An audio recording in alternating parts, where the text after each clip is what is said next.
Dans cette édition, nous ferons le point des dernières pluies diluviennes. Elles ont fait récemment des victimes et causé d'importants dégâts matériels. Plus d'1 milliard de francs CFA ont été octroyés aux détenteurs des droits coutumiers dans le district de Yamoussoukro.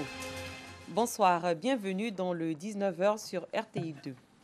Yamoussoukro a une zone industrielle, les entreprises s'y installent, le gouvernement purge les droits coutumiers, le ministre du Commerce et de l'Industrie a remis plus d'1 milliard de francs CFA, représentant la deuxième tranche sur 3 des clauses du contrat. Kader Sogodogo. Zone industrielle de Yamoussoukro, une superficie totale de 750 hectares. Quelques entreprises sont déjà visibles.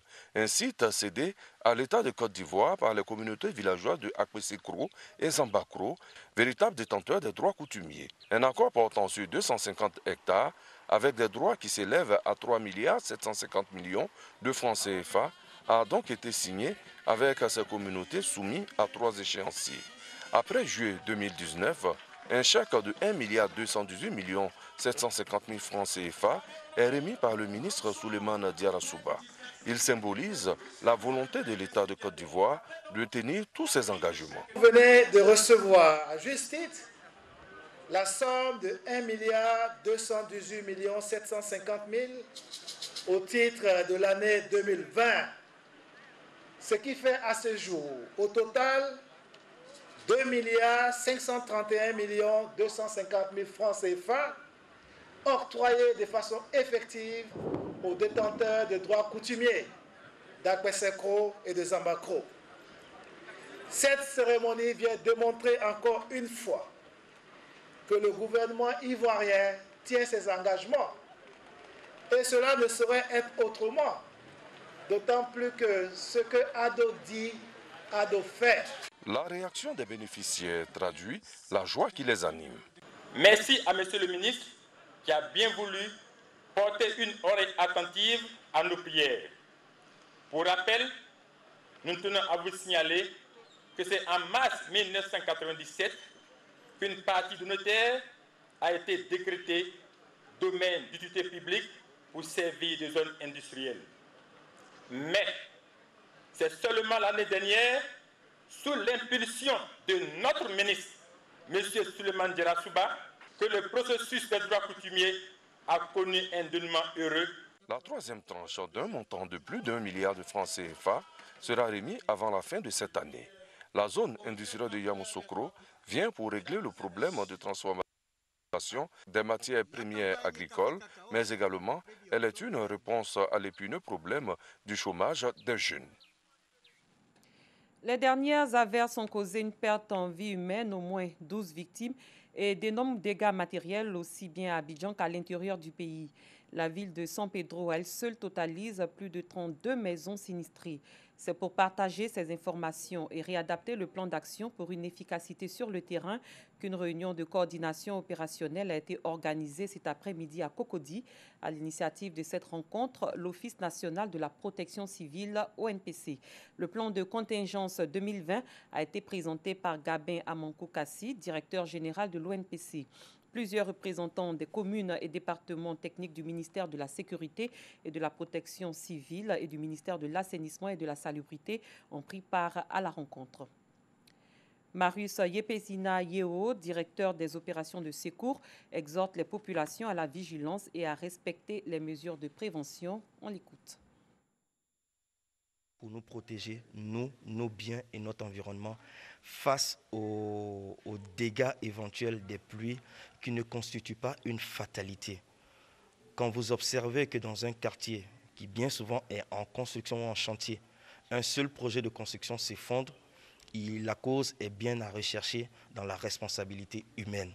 Cette responsabilité humaine va aussi à l'endroit des chefs de famille, des responsables de famille, qui ont la responsabilité des personnes plus jeunes, mais également qui ont la responsabilité de leur propre vie. Il faut limiter certains déplacements en ces périodes de pluie, surtout quand les zones ont été identifiées, répertoriées et données par information à l'ensemble de la population. Parce que quand vous voyez dans des images que des voitures sont emportées, ce n'est pas la force humaine qui pourrait retenir ces flots d'eau-là qui bien souvent peuvent être meurtriers en moins de 5 minutes. Les autres consignes, c'est de rester informé, de suivre les informations qui seront données régulièrement et les alertes liées aux évolutions météorologiques pour nous permettre de prendre les dispositions qu'il faut. Nous avons un service de météo qui est compétent et qui est un de nos partenaires, qui constitue l'un des premiers maillons de la chaîne de mise en œuvre des secours pour activer l'ensemble des partenaires, prévoir la pluviométrie, indiquer les différentes zones à risque. Et toutes ces activités-là se font en coordination avec la Sodexam, qui s'occupe de la météo, l'ONAD, l'assainissement, les districts, les différentes mairies, aussi bien à Abidjan qu'à l'intérieur du pays, en coordination bien sûr avec les différents préfets qui sont responsables des différents plans de secours dans leurs différents départements. Le mardi 9 juin dernier, les forces de défense et de sécurité basées à Bouaké avaient appréhendé des ressortissants burkinabés en pleine violation des mesures de fermeture des frontières ivoiriennes. Après plusieurs procédures, ils viennent d'être remis aux autorités de leur pays pour être reconduits à la frontière. Kader Sogodogo. Rentrés de manière illégale en Côte d'Ivoire, 14 ressortissants burkinabés, après enquête, sont remis par la Côte d'Ivoire à leurs autorités. Ils seront reconduits dans leur pays. La Côte d'Ivoire est un pays de fraternité, un pays d'accueil. La Côte d'Ivoire et le Burkina ont toujours eu des relations très fraternelles. C'est juste simplement parce qu'ils n'ont pas de papier, ils sont rentrés irrégulièrement qu'on les ramène au pays.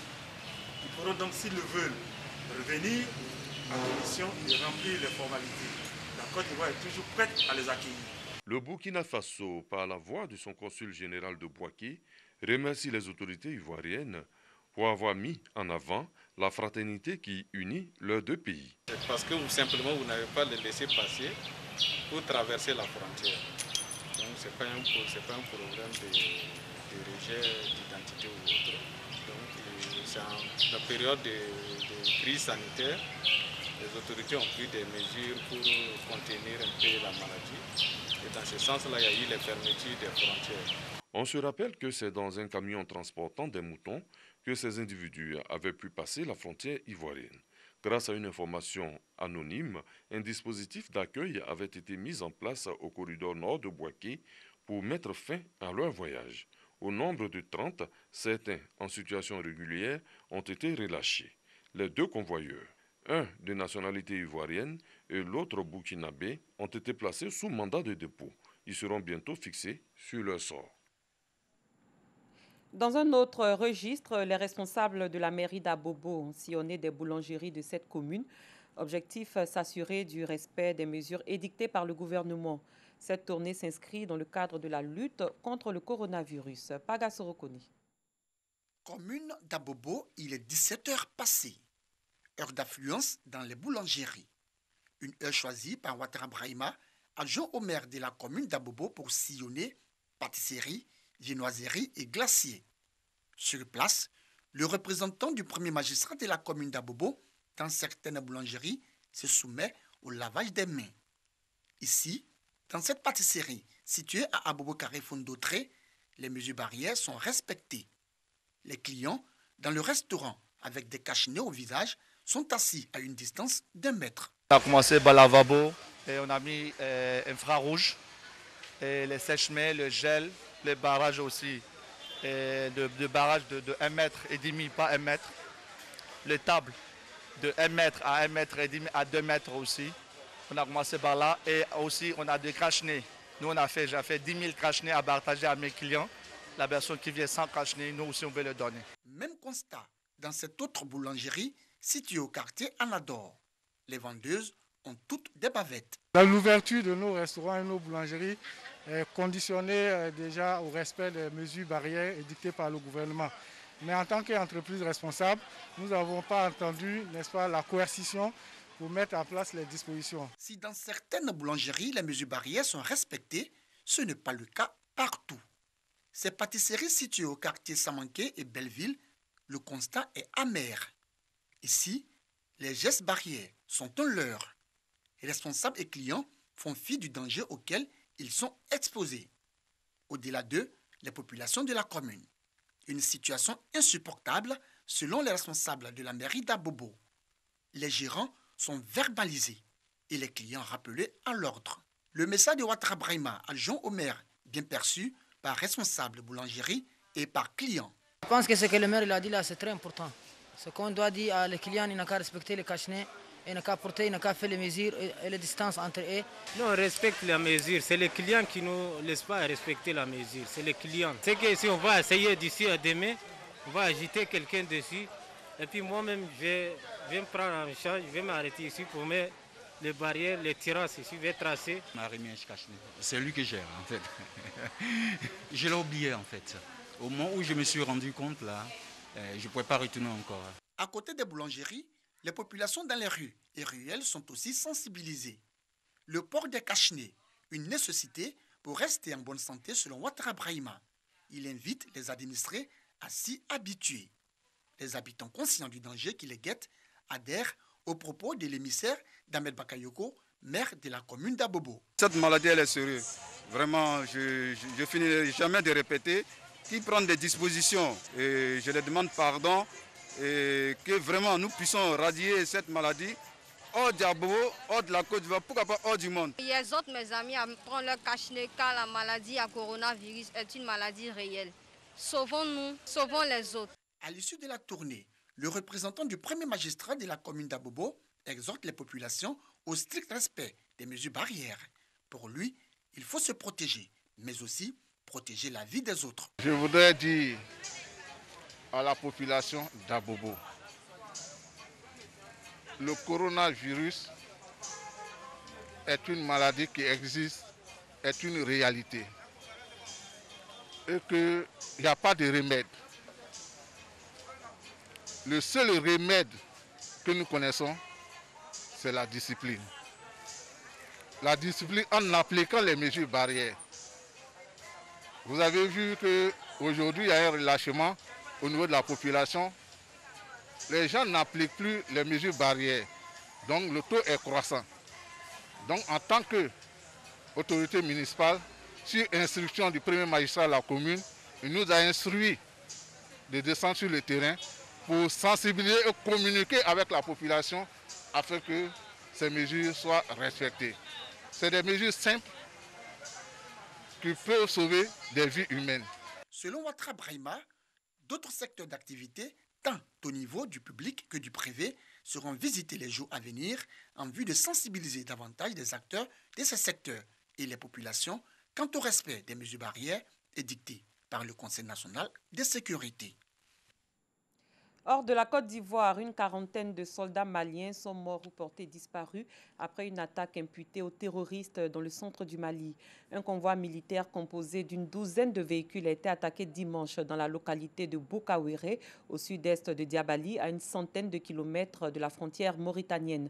Des recherches sont en cours pour connaître le sort des soldats portés disparus. Un charnier de conscrits tué en 1988 en tentant de s'enfuir d'un camp militaire a été découvert à Khartoum. La commission chargée d'enquêter sur les meurtres dans le camp militaire d'Aïlefoun a découvert le charnier au cours des 4 derniers jours après avoir entendu des témoins. Visé par un mandat d'arrêt de la Cour pénale internationale depuis 2007, le Darfouri Ali Mohamed Ali Abd al-Rahman, de son vrai nom, est accusé de crimes contre l'humanité et crimes de guerre dont meurtre, viol, pillage et torture. Cette audience a servi à vérifier son identité, celle de sa défense, et à procéder à la lecture des charges qui pèsent contre lui. Ali Kouchaïb est sous le coup de 50 chefs d'inculpation, 22 pour crimes contre l'humanité et 28 pour crimes de guerre pour des exactions commises au tout début de la guerre du Darfour en 2003 et 2004. Fin de cette édition. Merci de votre fidélité. Excellente soirée. Je vous retrouve demain.